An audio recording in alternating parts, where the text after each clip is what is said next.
नमस्ते, कैसे हैं आप सब लोग?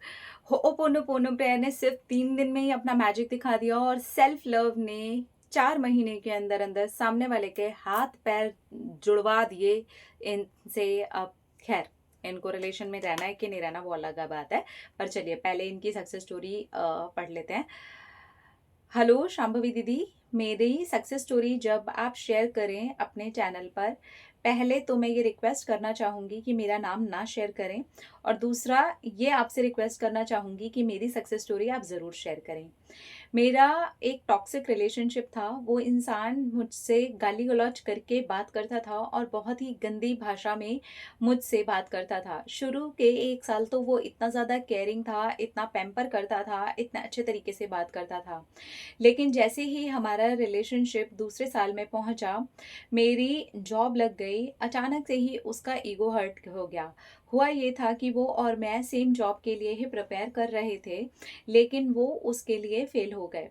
तभी भी मैंने उनको कहा कोई बात नहीं, मेरा हो गया है क्लियर, आपका अगले साल में क्लियर हो जाएगा। मैं हूं ना, हर वक्त आपका साथ दूंगी। आपके फेलियर से मुझे कोई फर्क नहीं पड़ता। लेकिन वो एकदम से चिढ़ते रहते, तो मुझे ऐसे लगा कि शायद वो फेल होने की वजह से ऐसे चिढ़ रहे हैं।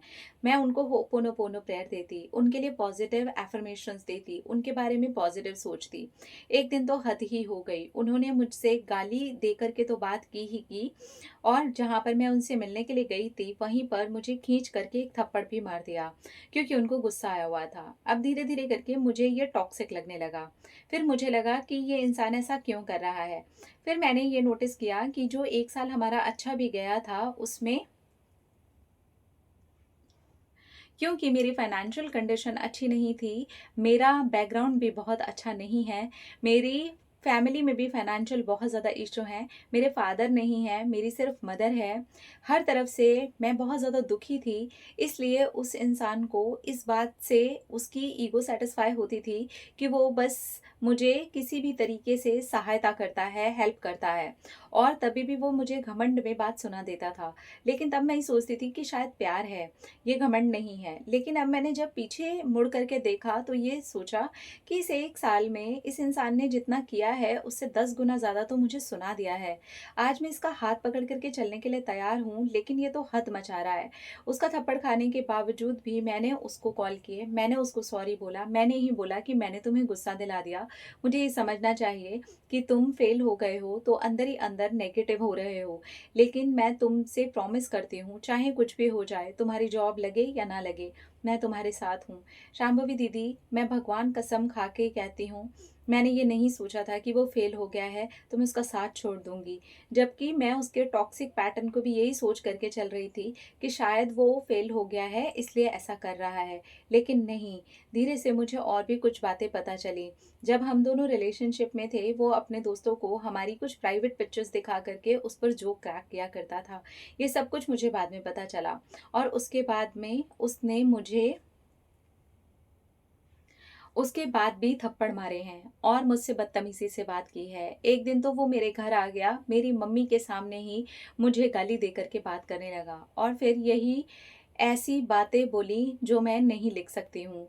मेरी मम्मी एकदम से रोने लग गई और उनको लगा कि मैंने किसे सेलेक्ट कर लिया है। तब मैंने कहा बस बस करो, अब मत करो। मेरी मदर के सामने ये सब कुछ करने की ज़रूरत नहीं थी। तो उसने बोला तेरी और तेरी माँ की औकात क्या है? मेरे को फेल हो गया हूँ ये सोच करके ज़्यादा सहानुभूति मत दे। तेरे ऊपर याद है ना कितनी दया खाई है मैंने, तभी नहीं खानी चाहिए थी। ऐसी कुछ बातें उसने कर दी कि मैं और ज़्यादा हर्ट हो गई। फिर मैंने सोचा कि ठीक है जाने दो। लेकिन मैंने उससे इतना ज़्यादा प्यार किया था कि अटैचमेंट छूट ही नहीं रहा था। जो जो गलतियाँ आप बोलते हैं वो सारी गलतियाँ मैं कर चुकी थी और मैं उसे मनाने की भी कोशिश कर चुकी थी, जबकि वो इतना ज़्यादा बदतमीज़ हो गया था। फिर मैंने सोचा कि इससे अच्छा होगा कि मैं मर जाऊं। मेरी मम्मी को भी ऐसी ऐसी बातें सुनने को मिलती हैं। मुझे रोज़ डेली सुसाइडल थॉट्स आते थे। मैं पूरी पूरी रात नहीं सो पाती थी, डिप्रेशन होने लगा था। एक दिन आपका वीडियो देखा, मैंने सोचा कि मैं आपको हर तरह से तो फॉलो करती हूँ, क्या मैं अपने लिए होपोनोपोनो प्रेयर करके और सेल्फ लव करके अपनी ज़िंदगी को नया बना सकती हूँ। एक टाइम पर लगा कि ये अब पॉसिबल नहीं है, समय निकल चुका है। मेरी मम्मी की भी तो कितनी इंसल्ट हुई है, उसने मेरे ही घर आकर के मेरा सामान फेंका मेरी मम्मी के सामने, मुझे इतना भला-बुरा कहा, उसने मेरे लिए जो कुछ भी कहा था या किया था, वो सब कुछ उसने दया बोल करके सब कुछ ख़त्म कर दिया। मेरा दिल टूट चुका था और मुझे लगता था कि मैं मर जाऊँ, बस मैं मर जाऊँ। लेकिन फिर मैंने अपने लिए हो'ओपोनोपोनो प्रेयर करनी शुरू की। 3 दिन में ही मुझे अच्छा लगने लग गया। उसके बाद मैंने अपने आप से प्यार करना शुरू किया। मैंने सोचा इस इंसान से बहुत प्यार किया है और इसने मेरी सच में बहुत हेल्प भी की है, चाहे दया खा के ही की हो। फिर भी मैं उसके बारे में पॉज़िटिव सोचती और ये सोचती, जाने दो, अब मैं इसके साथ रिश्ते में नहीं रहूँगी, और मैं वहाँ से मूव ऑन करने के लिए अपने आप से प्यार करने लगी। आपकी सेल्फ लव की सीरीज़ मैंने फ़ॉलो की, आपकी जादू प्रैक्टिस उसी बीच 3 बार मैंने बैक टू बैक फ़ॉलो की। उससे इतना तो हो गया कि मैं डिटैच हो गई, और फिर पता है क्या हुआ? ये इंसान आया मेरे पास में, चलता हुआ। मैंने इसका नंबर डिलीट कर दिया था अपना, यहाँ तक कि मैं अब अपने अपने जो चाचा जी और मेरे पिताजी का एक घर था, उसके अंदर जो हमें घर मिला था, उसके अंदर एक छोटा-सा घर बनवा करके मैं अपनी मम्मी के साथ वहाँ शिफ्ट हो गई, क्योंकि मुझे यहाँ कोई तमाशा नहीं चाहिए था। और ये वाले घर को मैंने रेंट पर दे दिया, और यहाँ से मेरा एड्रेस किसी को भी नहीं मिल सकता था। अपना फ़ोन नंबर भी मैंने चेंज कर लिया। अब मैं उसके साथ किसी भी सोशल मीडिया पर नहीं थी, मैं कहीं पर भी नहीं थी। वो चाह करके भी अब मुझे नहीं ढूँढ सकता था, लेकिन उसने मुझे ढूँढ लिया। मेरी एक दोस्त है जिसके पास में मेरा नया नंबर था, और वो कॉमन फ्रेंड निकली। वो एक्चुअली ऐसे डायरेक्टली कॉमन फ्रेंड नहीं थी, एक किसी फ्रेंड की बहन की दोस्त थी। तो उसने वहाँ से नंबर निकाला और उससे दोस्ती की। फिर हम कॉमन फ्रेंड में आ गए और उसने वहाँ से नंबर लिया। वो उसके सामने इतना ज़्यादा रोया कि उसको मजबूरी में नंबर देना ही पड़ गया। फिर उसने मुझसे बात की, आज वो रोता है, गिड़गिड़ाता है, लेकिन अब मुझे ऐसे हो गया है, मैं दया खा के प्यार नहीं करना चाहती।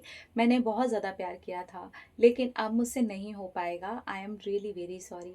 मैं शांभवी दीदी आपसे बस इतना कहना चाहती हूँ कि मैंने अपना बेस्ट दिया है और मैं बेस्ट डिज़र्व करती हूँ। अगर यही इंसान बेस्ट होकर के आए तो वो बात मुझे कैसे पता चलेगी? आप मुझे ज़रूर बताना। Thank you so much Shambhavi दीदी, thank you. I love you.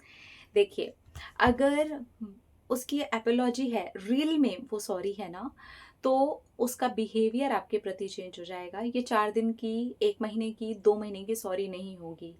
ये लंबी चौड़ी 1 साल, 2 साल तक लंबी सॉरी चलेगी। उसका वो बिहेवियर चेंज हो चुका होगा।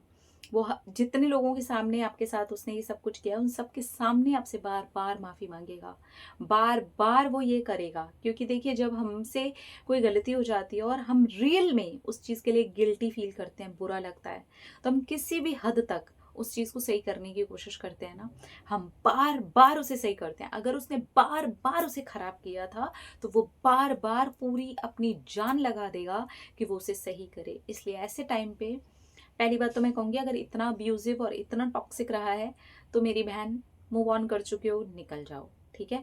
लेकिन आपसे नहीं होगा, फिर भी मन करता है, आपने प्यार किया था और ये इंसान अगर सुधर के आता है, साल 2 साल आप देखो, चेक करो, तब भी अगर आपको ऐसा लगता है कि अभी भी दया वगैरह चल रही है, या वो टॉक्सिक पैटर्न में से कोई एक पैटर्न भी आया है, देन जाने दीजिए।